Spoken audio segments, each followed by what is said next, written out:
My pleasure, Bhavish. Thank you so much. So, guys, we're going to start the conversation right away. And so, Bhavish, let me just ask you my first question. I have a bunch of questions on my list. The first one is, of course, about your investment thesis at Modular Capital. And, so what Sure. sort of sectors, ticket size, and stage preferences do you have? If you could brief our participants on the same, we'll be grateful. Yeah. So Modular is a seed stage VC fund. Okay. The only difference I would say is compared to all some of the other seed funds which exist, we don't do pre-revenue companies, right? I mean, seed funds today are kind of expected to be pre-revenue. Our thinking on that side has been that if your customers are not willing to pay you money, why should VCs give you any money, right? So, it's not that we want you to be doing a crore of rupees in revenue, right? We don't want that. We want to see early traction, and by early traction, it could mean 30, 40, 50 lakhs. We want to see whether there is an appetite or there's a demand from customers to be able to pay, right? So we are an early stage tech fund, okay, predominantly focused on two sets of activities. One is early stage SaaS, which could be horizontal or vertical. The second area we look at is India specific digital innovation platforms, right? So it could be a low code platform, it could be a fintech, it could be an insurtech, but basically solving specific problems which exist in it, leveraging tech. So these are our two focus areas. We started the fund, I would say roughly about in December of last year. We've announced one deal. The first deal we did was a company called For Binary, which is in the low code platform space. We're just finishing the transaction, paperwork for that. It is in the final SHA stage. The second one we did was a company called DesignX. In fact, that was the second one, but incidentally, in terms of the wiring of the money, that's been the first one we've done. It's in the industrial IoT space. The third one, hopefully, you're not going to announce at the end space very soon. And the fourth one is actually a follow-on from my previous fund, which is 37 North, a rural telemedicine company called Medimetry, which has seen excellent uptake due to the post-COVID scenario, right? So they're getting a lot of inbound from existing hospital plays to leverage their EMR and telemedicine stack, right? So these are the kind of transactions we've done. My previous fund, we were fairly broad, but we were a Series A fund where we did a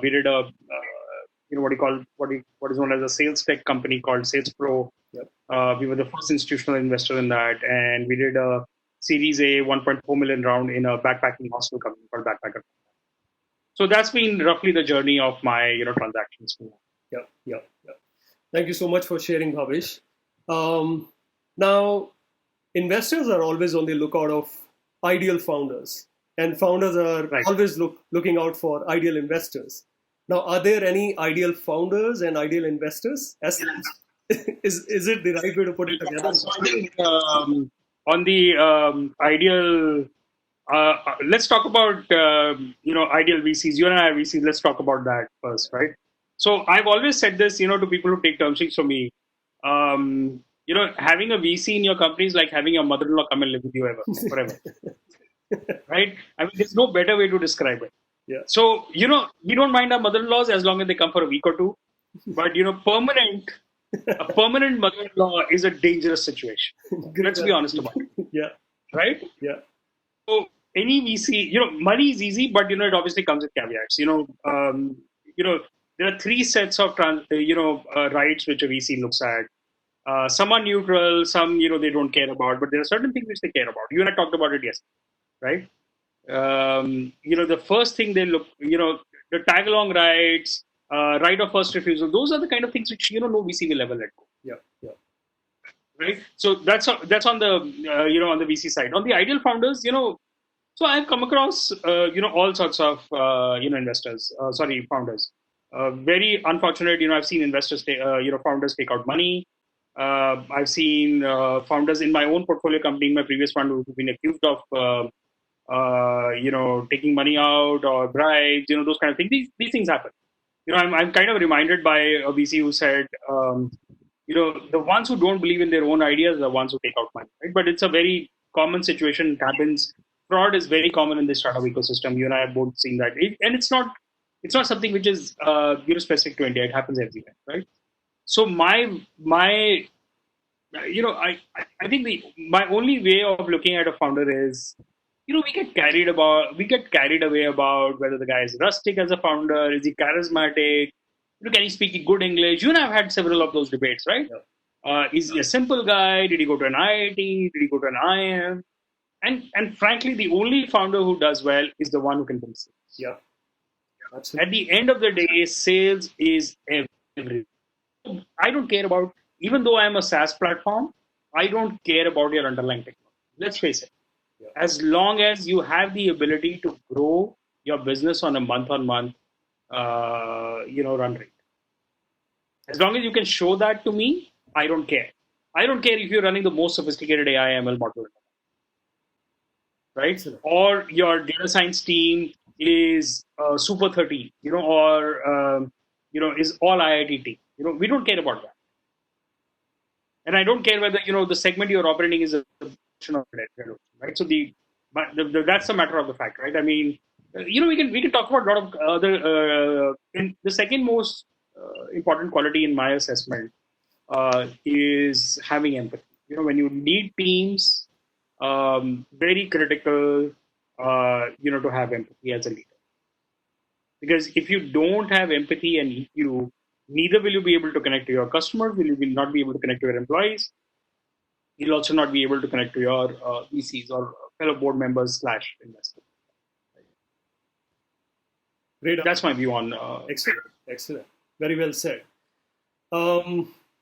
Unfortunately, the world looks very different from what it was until 2 months ago. So, Right. what's your outlook on how the VC ecosystem is going to look like post-COVID era?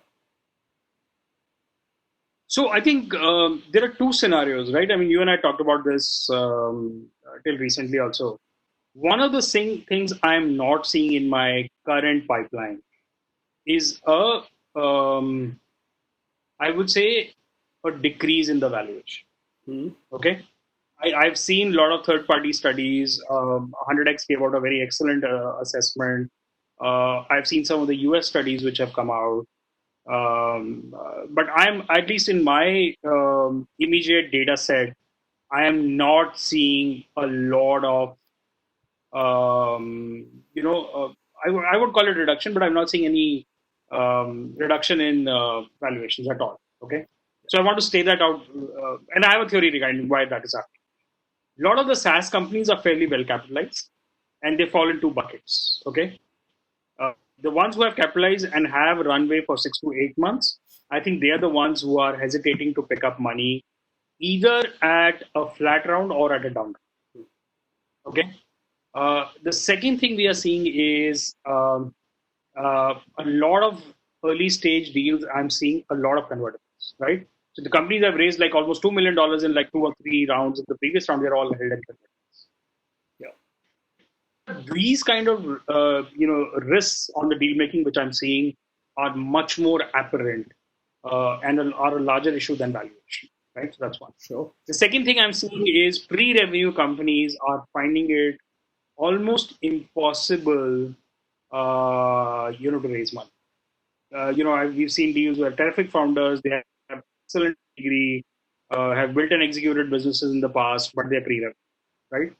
And they're pre-revenue and their valuations are high, right? So let's say you are building a high-tech infrastructure platform for AI ML. Obviously, you can't do a 2 million pre-money kind of evaluation because the quantum of money that's needed for that kind of a product to sustain the engineering input requires that you be at 6 or 7. Those are the kind of companies who are going to, face challenges on raising money. Very well said. The second type of companies, who are going to face challenges on raising money are the ones who are in between criteria. So let's say you currently meet the criteria for a seed stage in terms of traction or a pre-series A, but you have like 500K to 1 million ARR to qualify for a seed. Those are the second kind of companies who are going to have challenges because you're neither there nor there in terms of metrics, right? So we have seen tons of inbounds of these kind of companies who need capital, but they're also, what one of the things which we are observing is there is inflexibility on the part of founders to take money, because they've either picked up money at a much higher valuations, or they're at convertible and they don't want to convert the convertible into a price round. So there are specific deal making issues. So we like a lot of companies, but they're all stuck by some deal making challenge. Yeah. Absolutely agreed. So with the changing trends, I'm sure there are many sectors which are evolving and seeing much more traction than the others. Right. Are there any specific sectors that you and other VCs are more bullish on at the moment? So I think the two areas we will see be in vogue is obviously SaaS, because of the capital efficiency in the business, right? You code once, and then you only have a sales and marketing cost to pretty much sell the product, right? So the capital efficiencies which the SaaS business bring, are very good, right? The second thing is India has a deep talent pool on tech, which was predominantly services oriented, but now if you look at some of the regions like Pune, Chennai to a large extent, and even Bangalore to some extent, we're seeing very interesting, SaaS companies coming, right?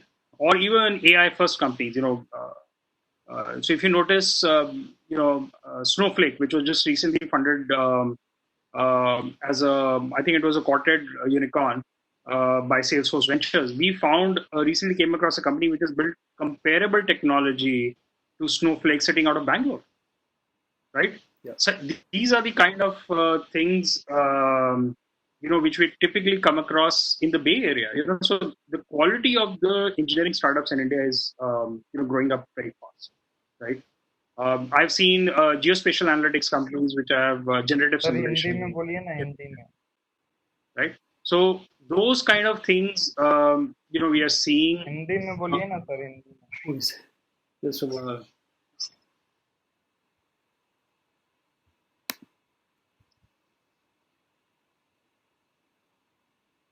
Sorry, Bhavish. Okay, Yeah. so please keep yourself on mute. You're not supposed to unmute yourself, guys. Yeah, Bhavish, go on. Yeah. So the point I was trying to emphasize is that the quality of the SaaS is obviously going to be one sector which is going to see. I think the second sector which we are going to see is what is popularly called solving for Bharat. The India-specific problems. You and I recently evaluated a tech deal in the same space, right?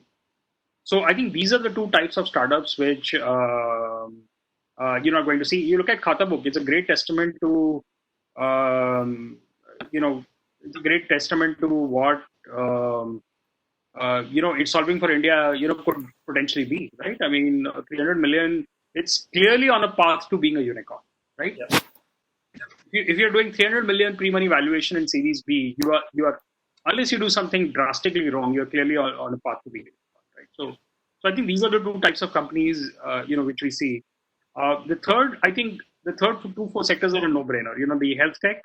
The problem with health tech, although, is going to be that the VCs need to have very strong operating background in the healthcare space. Yeah, that has been my learning sitting on the board of a telemedicine company. Right? Even people like us, we run out of bandwidth, or operating know-how to do healthcare deals. The fourth is edtech. Although edtech is very broad, so that doesn't mean edtech in terms of building an ERP or a student management system or a library management system. Not those kind of edtech, but I think vernacular edtech. We just had somebody speak in Hindi, right? So ये सारे challenges होंगे. Yeah. So this is not one India. We very automatically assume everybody knows English, but that is not the reality. That's right. Absolutely agree with that. So I think these are the four sectors in my assessment which are going to do well. And I think for EdTech, this is a boom. EdTech was almost like a pariah in this, because there are two or three very strong unicorns or very strong players like Unacademy, ClassPass, and Byju's, and every VC except has made this an excuse that say, hey, there are three large players who have raised a lot of money, and we don't see a potential in other edtech companies, right? I think a lot of those assumptions are going to get retested. or ignored for that matter. Sure, sure. Thank you very much, Bhavish. Very widely covered, I'd say, and you suggested many sectors which are outgrowing the others, especially in these scenarios. Yes. Now, given some startup jargon, and we had so much fun, if you remember, in a panel discussion, a physical panel discussion a few weeks ago. I wish those times come back soon. So the same question that I want to ask. I'm sure the audience here is much different than the audience we had there. So one question, which I want to ask you again, is given some startup jargon, which is business model, market opportunity, team, and traction, what's an investor's sequence of picking a startup? In a sequential manner, what is your order of preference for that matter? I think it depends on the stage, right? In seed stage, I would say I think 90% of the weightage is on the fund, not on the idea. My learning from my previous fund where I went wrong was I was evaluating business models and I was not evaluating what is typically known in the market in the VC lingo as founder market fit. Yeah, It's a great idea in the edtech space, but does the founder have the chops or the ability to lead that business, right? So many of the time, we as VCs, we look at, oh, this guy worked at another edtech company, so he understands it. But we also have to remember that Uber did not come out of another taxi company. yeah, The founder of Uber Travis was not working at another taxi company. yeah. His problem was he was not able to find a cab once late night, right? That's right. And he said, I want a quality cab and not some driver who's like sleeping in the night or has like his entire coffee machine in the car. Yeah. Right? So there has to be a balance. Disruption always comes from outside the industry, but at the same time, the ability of the founder in seed stage to be able to disrupt an industry is the only way. Yeah, yeah, A good founder with the ability to scale a company from a sales perspective is very critical. sure. That's the only value. Yeah, obviously, you look at the other thing, which is like addressable market, whether it's capital efficient. The unit economics, I think, is the most critical thing which I look at. Yeah, yeah. Right. So we have looked at. Obviously, I can't name. We recently looked at, a company which was providing logistics on behalf of FMCG companies. And as part of that FMCG logistics, it was just making 1.5% of the total spread. So obviously, this kind of a unit economics, the business is never going to get by. Mm-hmm. There's just not enough spread. Yeah. Right. So unit economics and I think the quality of the founders are the two biggest criteria. When it comes to Series A, then you obviously look at the addressable market. You start paying attention to the growth story. But even there is not a lot of focus on economics. Yeah. It's only in Series B when you'll start looking at economics, with the detailed. So LTV to CAC ratio, it should not be more than 3x. A lot of those kind of parameters actually come around only in that scenario, in Series B. But what I'm hearing from my other, fellow VCs who we've been in touch with, a lot of the criteria which used to be measured in Series B is now coming into Series A. Yeah. And even earlier. Yeah. So if you're in a seed stage company and you don't have any traction, it's almost impossible you'll be able to raise money. Mm-hmm. Right? So let me give you an idea. If you are currently doing, let's say, annual run rate of about 35 to 50 lakhs, and you want to raise money at, let's say, 30 crore value, the chances of you being able to do that is going to be next to zero. Yeah. So money is going to be available in the scenario. And, I don't think, and I've kind of admitted that I'm personally not seeing a fall in the valuations. But I also see that in 3 to 4 months, when the scenario plays out, these startups who have raised some angel or friends and family round, they run out of the money.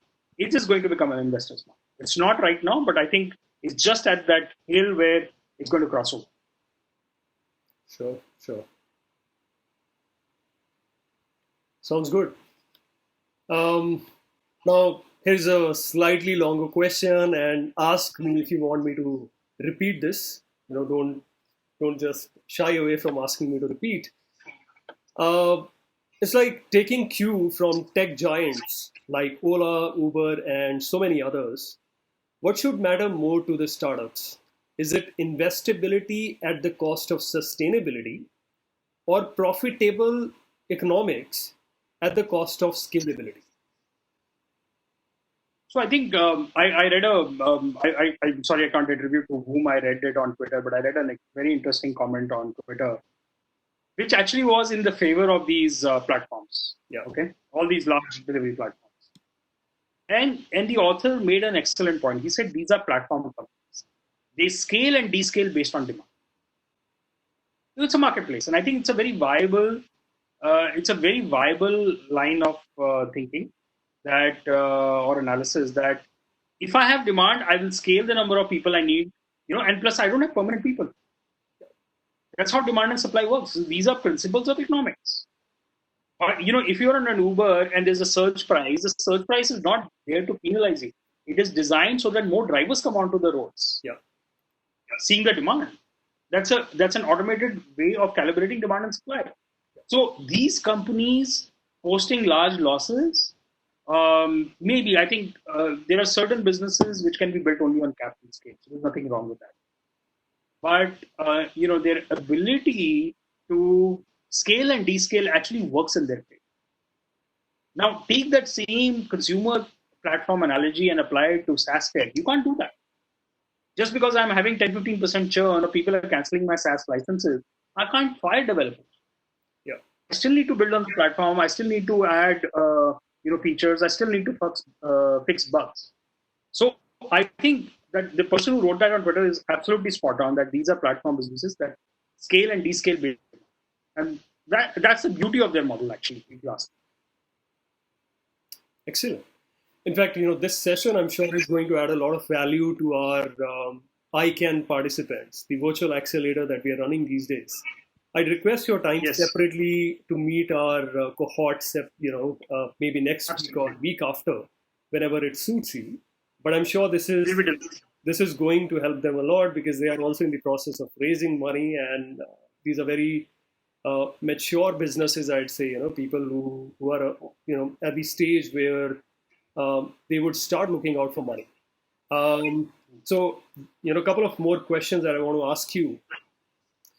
So there is nothing really like one size fits all in the whole world. But what's the smart answer to what is your exit strategy? This is a question which is asked by a lot of early stage VCs and the later stage VCs. So what should be a smart answer to what's your exit strategy from a founder standpoint? So in our I personally think this is a question that should not be there on any. Okay, at very early, at the max, you should only talk about what are some of the other companies who have got funded in the space, and what are some of the other exits which have taken place in the comparable multiple space, right? Yeah. So let me give you an idea. If you want to build a SaaS company and you want to take public, let's say theoretically on New York Stock Exchange or NASDAQ, it takes 100 million across a range of 5 or 6 series. You and I sitting here with my first check of 100K and another 100K check from Can are not going to be able to predict that.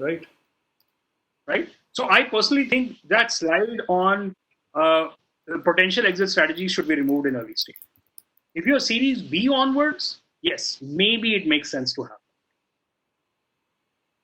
Then you can look at your public company comparables and then kind of. But I personally don't if you say that I'll get acquired by a strategic, let's take the example of SaaS companies, right? if you want to get acquired today by, let's say Oracle, SAP, Microsoft, the software mega vendors, right? You need at least $50 million in ARR. And in order to achieve that 50 million kind of rate, yeah, you might be sustainable, but in many cases, you'll have burned through 70 to $80 million to achieve that kind of growth. Sure.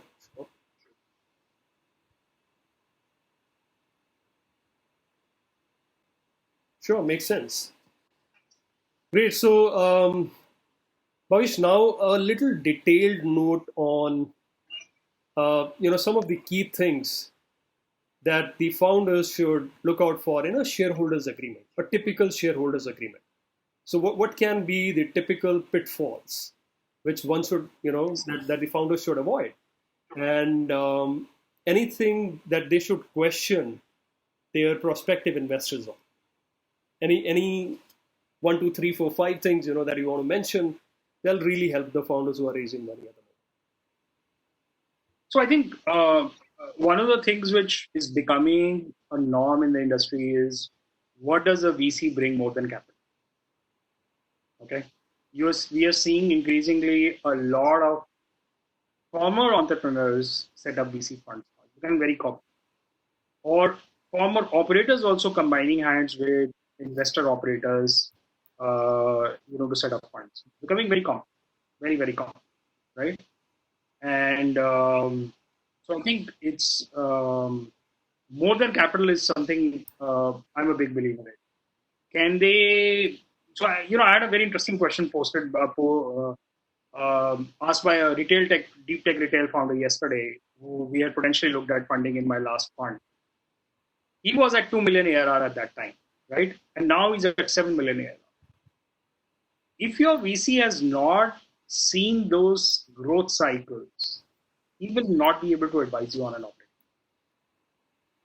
And you will struggle, right? So that strategic input from a growth perspective is very important, right? So you have to pick your... so one of the things which these founders do is they say, hey, who's offering me the maximum valuation?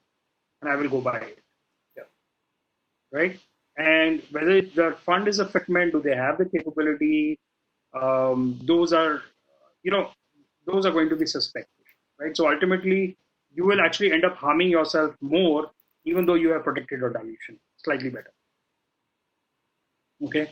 The second thing is, what kind of introductions these guys can do to some of the other companies from a sales perspective or growth. Can they help you set up channel partnerships? Can they take you to other geographies? These are the two critical things. Then there are other set of things which are very important. If I am not able to raise money at a pre-seed level, can I? Does the fund have the ability to do a follow-up? Okay, most angel networks don't have the ability to do a follow-up. Purely from a risk model perspective, it doesn't make sense. So these are the three things I think I would recommend investors to look at.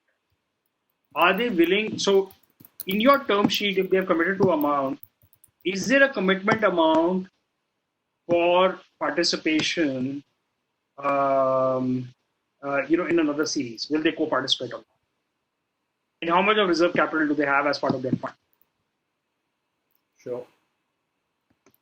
A good fund will always have 40 to 50% of their capital reserve for follow-up, so that they can continue to maintain pro rata ownership of the companies as they progress through the release. Yeah. Excellent. So Kunal Sehgal has a question. Which models are VCs using for valuations? How are they valuing the companies?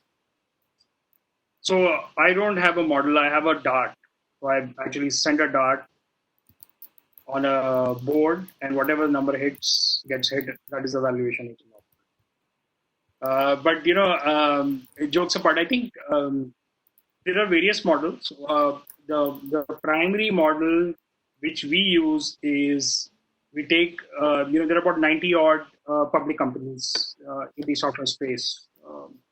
Let's say on US, Europe, and India. The prominent ones, right? Between 90 and 100. So what we tend to do is we calculate their enterprise value of the public comparables, and we discount that by 30% for the startup, and then use that model to understand, what is our target ownership, right? So do we want to own 10 to 15%, right? Typically, funds want to own 10 to 15% of a fund, a company in a fund to get meaningful returns, right? So, but yeah, if you're thinking that you're an early stage company and your DCF is telling you a 120 crore valuation, and you'll say, okay, maybe I'll discount that by 50% and I want 60 crore pre-money, the answer is Yeah. so. Typically, a good SaaS company will be in starting valuation would be in the range of idea stage will be about 5 to 7 crores, but post money, if they have some traction, it will be between, I would say, between 10 to 15 crore pre-money. Sure. Sounds good. And just a follow-up question on this, and that's my own, which is like, a few days back we were discussing that you offered term sheet for a startup. Your offer for the startup was almost like 15-16 crore rupees in valuation. And a few days later, a bigger VC fund came. I won't name them. And they came in with the valuation of 70 CR. And they wrote a check to them. So how does that rationale come into the picture? So I think what happened was, in this case, this was a SaaS startup, which was we were actually participating in a bridge round, which got overextended. Okay, 6 months of that negotiation and DD of what you call bridge round getting completed, they actually hit the magical number of 1 million in AR. So there's 7 crores in Indian value, right? The 1 million in an early stage Series A is very counted figure. In fact, you can name the companies who can potentially reach 1 million in AR, right? So that was it was a fact, them reaching that 1 million ARR. But yes, is that something? Is the valuation at 1 million? Also, of 70 crore or 10 million pre-money high? Yes, I think even at 1 million, I probably valued the company at between 4 to 5 million. It's on the higher side, but large VC funds who have deep pockets and big dry powder, they have the ability to price companies. Sure. But the good part is that in our fund model, it doesn't make sense to go after those kinds. If I don't own 10 to 15% of the company, I will not be able to drive a meaningful exit. Let's say I took 0.5% at 70 million, for my money, as a this thing. Over a period of time, I will even lose information rights, right? And there might be a time when this is the only company which is doing well out of the 10, and then suddenly I realize, if I had put 1 million, then I could have got the return for my entire fund. Sure. Not at 100K, right? So it's very important. But if you look at fund portfolio modeling, we've done this very consciously. We've said there are certain companies we will do, in higher rounds, just because they even at a lower, even at a high valuation with lower holdings. Why? Because they are more established as a brand. So sometimes you have to, you have to do some pre-revenue, very good idea stage, a large part in Series A, and maybe a few in the pre-Series A level, in the 3 to 4 million valuation. That's all fund modeling and economics. Sounds good.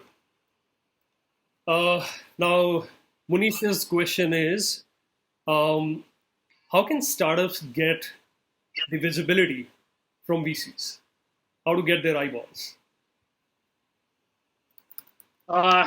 This is a very tough question, but I think a sustainable business. If you send me I'll tell you honestly, I have stayed away from founders who have extensive social media presence.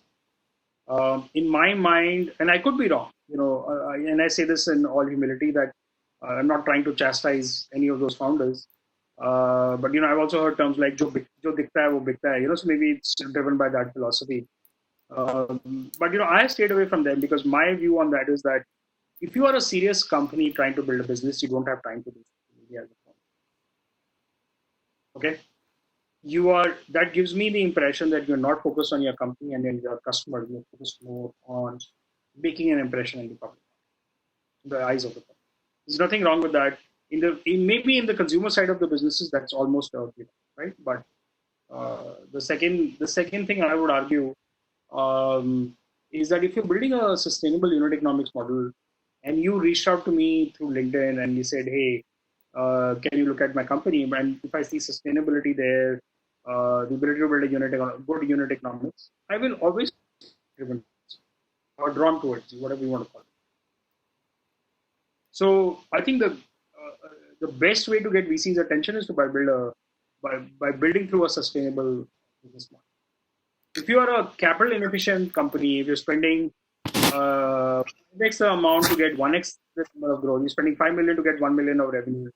Obviously, no matter how much you PR you do, you're not going to be able to get, you'll not be able to get. But yeah, I mean, the consumer side works very differently. I mean, Khata book, 300 million valuation and no revenue, zero revenue. They're trying to build out a community, so their valuation is completely community. You look at WhatsApp now. If they get into payments after spending billions of dollars, overnight they can change the unit economics, right? So there are certain businesses that come with scale, but I'll be honest with you, I'm unfortunately not a VC who understands that. And I don't run $100 million or a $1 billion fund where you can Sure. where I can justify that kind of expenditure from a growth. That's a very honest reply. Now, Rajat has a question that what's the ideal stage for an ideation stage venture to start looking out for investors' money? So I think the ideation stage businesses have to do a friends and family. Okay. Certain angel networks, including like yours, Indian Angel Network, Chennai Angels, all these angel platforms. Angels are willing to take much more risk in the ideation stage, but pure paper-based idea, there is never, you'll be wasting your time trying to raise money for it, beyond your immediate circle. Yep. Very straight answer. And just a follow on to this one from Kamleshwar. He's asking how to know the right angel and how to make sure they won't be stealing your business plan. Vineet, you are probably better equipped to answer that. No, you go ahead, please. So I think I've always said this. That ideas are plenty, execution is an art, right? Yeah. So anybody can copy your idea. Most people don't know that Ola started before Uber, right? And Ola is not a competitor of Uber, but the idea is on the execution, right? So focus on the execution. Don't worry about your idea. Ideas everybody has. Execution is what differentiates. Sure. Sahil Srivastava's question is how to decide that this particular amount, I don't know how much is the amount that he's speaking about, but he says this particular amount is good for pre-seed funding. So any particular amount that you have in mind which is good for pre-seed funding? It depends again. I think in the consumer side, the number can be vastly different. But if you're building a seed stage SaaS company, I would say the friends and family round should be about 30-40 lakhs to sustain building up of the product, MVP. So I would say 30 lakhs should be the bare minimum. Because, even undercapitalizing your business can be a serious issue. And I think seed stage should be 1.5 to 2 crore round. And pre-series A should be 3 to 5 crores. And series A should be upwards of 2 million, about 10 to 15 crores, right? Roughly. Obviously, these numbers are these are all anecdotal. There's no pitch book or traction or any of that data. Yeah. Allow me a moment, please.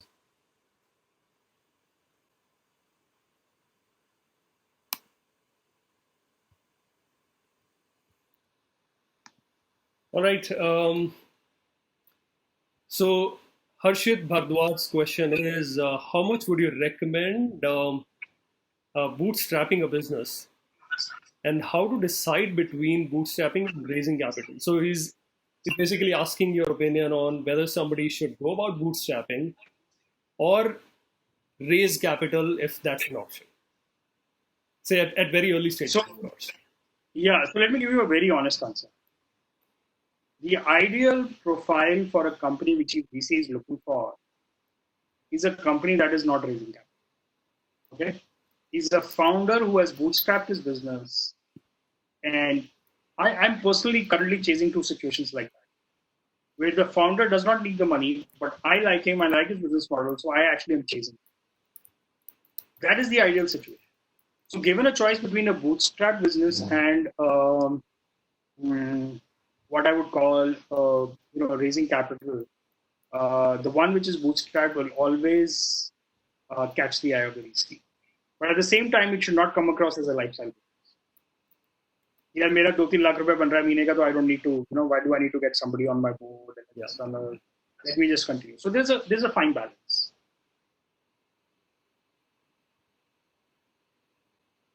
Sure. I think this is a very interesting perspective that you shared, because majority of the people otherwise, do not actually favor raising capital at much early stages. I think, but this could be a great validation to say getting along somebody who can handhold you, say an experienced VC who can handhold you and maybe accelerate your growth. I think that's a very good perspective you have. All right. So here's a very it's slightly longer question than others asked by Sahib, who is a cohort member at ICANN. He's asking, discussing amongst a few friends, we were told that VCs might be looking more into seed and angel stage companies this year, as a lot of the larger startups are delaying their Series A and B in COVID times. Is that something you're seeing as a trend? Yeah, kind of alluded to the fact that the ones who have 6-8 months of money are delaying it because obviously they don't want to do down rounds, right? But my assessment of that situation is that they will not be able to sustain because you don't know. So the golden rule about acquisitions and money is that take it whenever it's available, right? As long as the economics works to your favor, right? But the smarter ones are the ones who are picking money if it's available to them, even if it means a slightly down round because they're looking at larger picture. Okay, so yes, this is a scenario. This is a scenario that's going to play out very easily. But yes, everybody's getting into funds are not getting into angel. I mean, they're getting into angel to some extent. If you look at Sequoia Surge, that is almost a cross between a seed and angel, right? I mean, you're not kind of expected to have a lot of traction before getting selected at seed, right?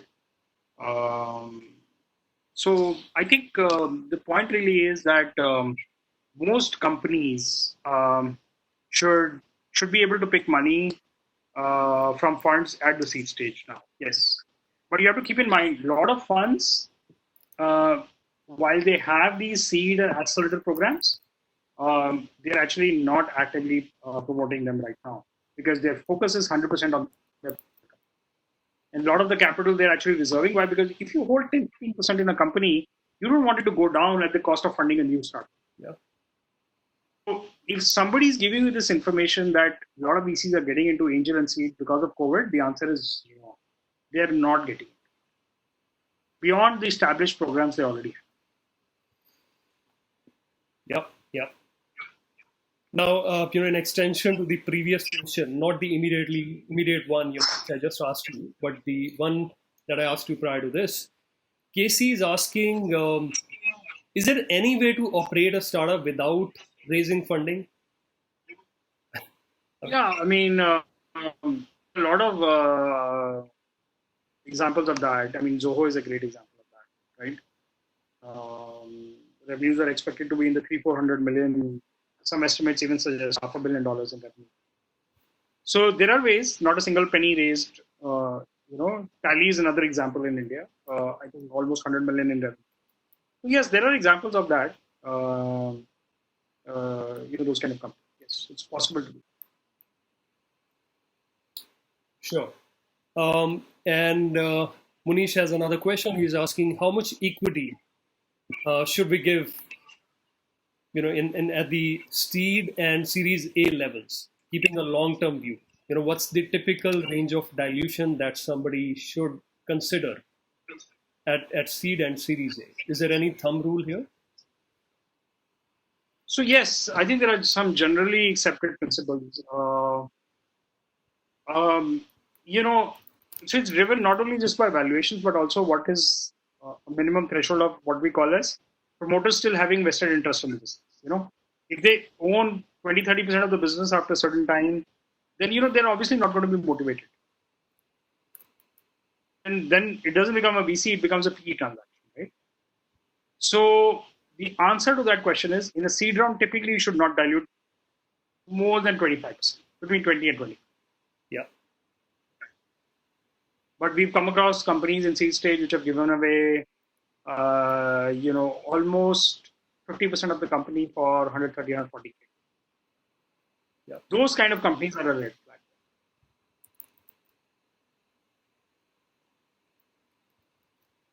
What's the most ridiculous number that you've come across? That ridiculous amount of equity that the founders diluted, and there was nothing that could be done thereafter for that.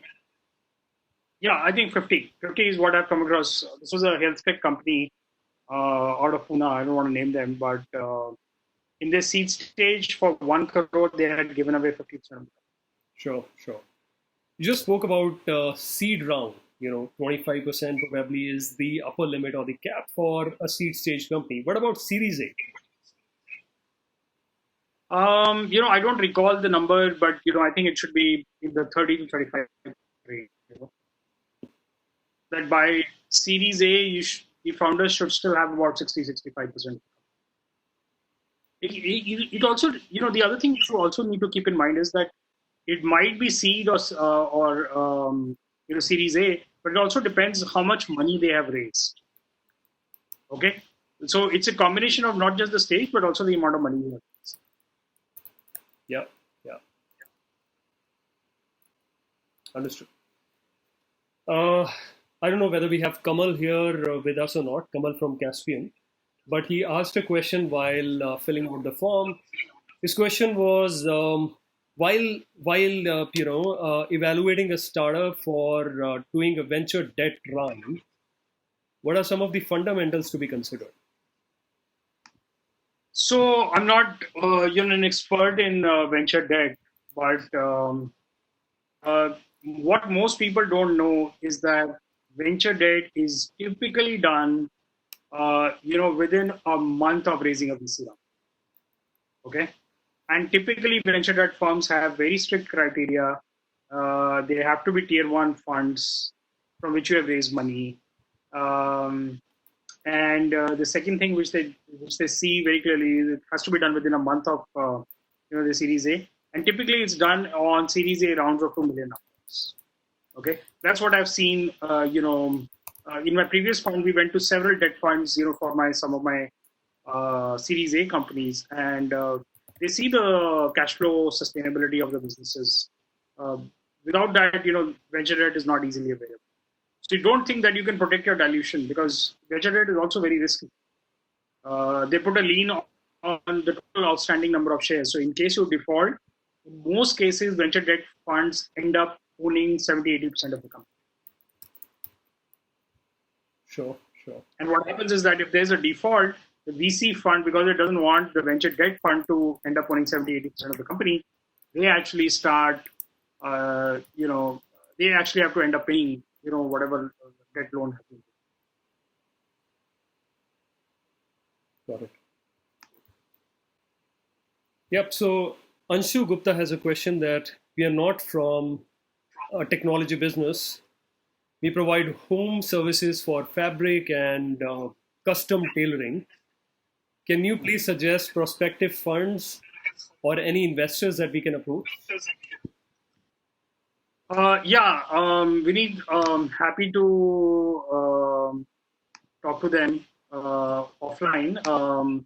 You know, that it looks like a consumer. We'll have to look at this stage. So I'm available on Bhavish at Modular Capital. If they can send me a pitch deck, I can look at it and probably introduce them to some other funds in the consumer space, which do early stage. Early stage in consumer is predominantly sauce. There's Fireside. These are the ones who look at consumer tech in the early stages. These are the ones I would kind of. Sure, excellent. So if you could type your email ID in the comment box, or I'll do it for you later, maybe. Yep. So Rajshri had a question which I'll slightly modify. She was asking, during these times, have your portfolio companies scaled down to reduce their burn rate? Yes. That's the unfortunate reality. Because the idea is that next 6 to 8 months, 10 months, it's important to survive.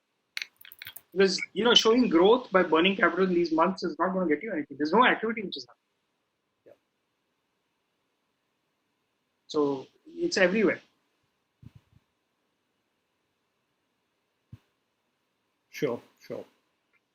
And in continuation to this, anything that you want to suggest the founders, who might be wondering if scaling down is is not something that they are mentally prepared for. So what should they be looking at? Given the next 6 to 12 month scenario, what all is there on the platter that you can see or envision right now? So I think there is enough data out in the market. I think some accelerators have also put out data. I think 25 to 30% of the startups are not going to be able to see the next slide. Okay?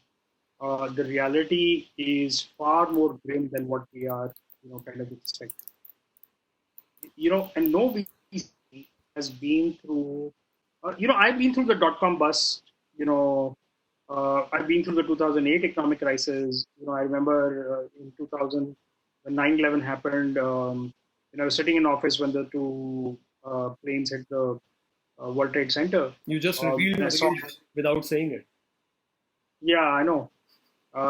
So I've also been through, where my startup where I was working for, and had like 200-300 people overnight had to shut down. Just the demand just evaporated. For an event, this was a venture funded company by marquee investors having clients across the continent. Overnight, the economic scenario changed. So I've been through that cycle, and I think a lot of the young founders haven't been through those cycles to understand how grave the current situation is. And I'm kind of reminded by a Hindi proverb, Sar Salamat to Pagdi Pachas. Right? So if you survive today, there are 50 turbans you can wear tomorrow. Yeah.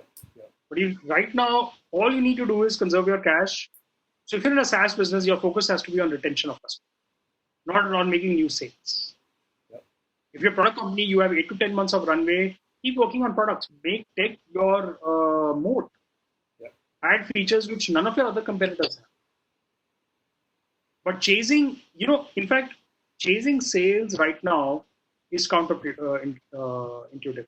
Some of my portfolio companies have even said when they reach out to customers on LinkedIn and all, they get back replies like that: you're being insensitive, look at the current atmosphere, and you're trying to make sales. Mm-hmm. It can also be perceived as anti-competitive. So the feedback is kind of mixed, right? So some of the other inside sales teams at some of my startups, they said people are more available now because they're not distracted. But I personally think it's insensitive to do a lot of aggressive sales. Sure.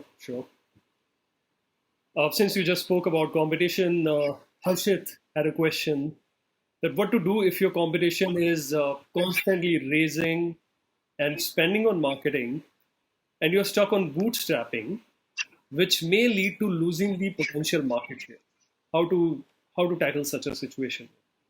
Right. So I think there are two ways to look at it. So let me flip the question to the audience. Right. If we all heard the news that NetMeds is potentially going to get an investment from G. Okay. I think the deal was I think 400 or 500 million, or I forget the number. Okay, whatever that number. Yeah. If you're trying to start an e-pharmacy business right now and you're looking to raise 1 million in seed money or angel round, whatever that round might be, your chances of raising that money is going to be next to zero, because your other competitors have raised way too much money. Yeah. Okay. Difference is too stark. They're raising 500 million, or they've raised 100 million in cumulative revenue. They can obviously outspend you in terms of the market. Yeah. The counter example of that is Purple and Nykaa, right? Nykaa raised tons of money, is potentially going to go IPO in the next 1 or 2 years.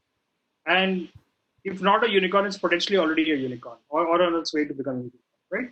But Purple, which is funded by JSW Ventures, has grown steadfastly trying to build an organic growth business, and eventually has been able to raise a follow-on round. So if you build a sustainable business with positive unit economics and you continue to show growth, eventually VCs will notice you. That VC who's looking for a competitor play but doesn't have money to burn will obviously come and look at a Purple. You can outspend on growth by throwing money. That anybody can do. But building a positive unit economics model in a business is the hard.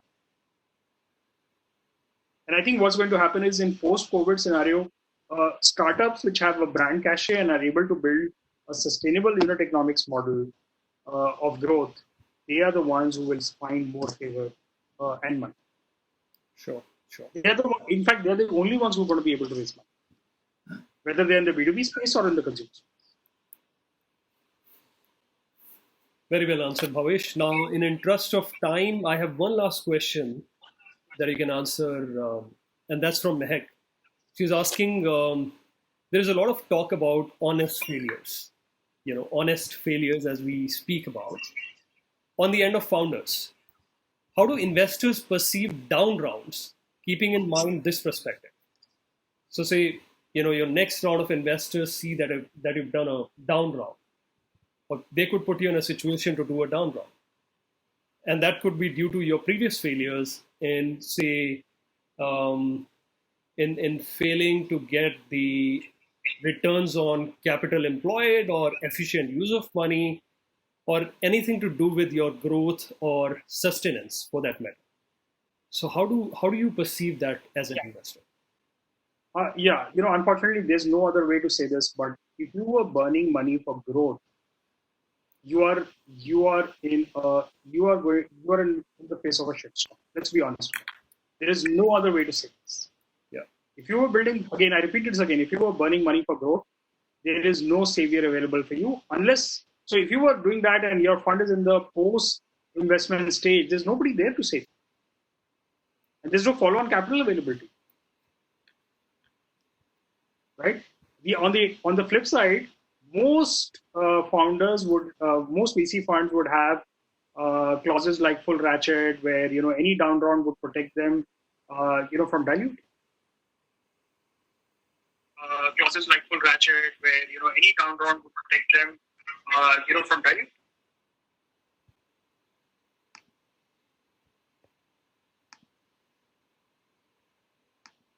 You done, Bhavish? Yeah. Okay, excellent. So thank you so much, Bhavish, for sparing your time. And I'd request all the participants to stay back and do not drop off as of yet. I just want to share something with you as a concluding note. Thank you so much, Bhavish, for sparing your time. It was really wonderful hearing you. And I have the privilege to ask you my questions directly, and we keep discussing things. My pleasure. Thank you. It's amazing to learn from you. My request to participants is that, guys, please keep joining us for the future weekly startup masterclasses. I'm going to drop a link here in the chat box, um, which is a direct link to our playlist on YouTube. So you can see our previous sessions as well. The ones that you missed. There were 9 sessions held before this, so you may want to look at the previous 9 sessions. And if you want to replay this one, this will be uploaded on YouTube soon. So thank you very much, everybody, so much again. And keep in touch. You'll be getting our follow-on emails in future on how to join our future sessions. In case you want to get in touch with Bhavish or any of us at Chandigarh Angels Network, reach out to us via LinkedIn or directly to our email IDs. We'll send you the details shortly on that. Thank you so much. Thank you, Bhavish. Thank you. Thank you, everyone. Thank you, Vineet.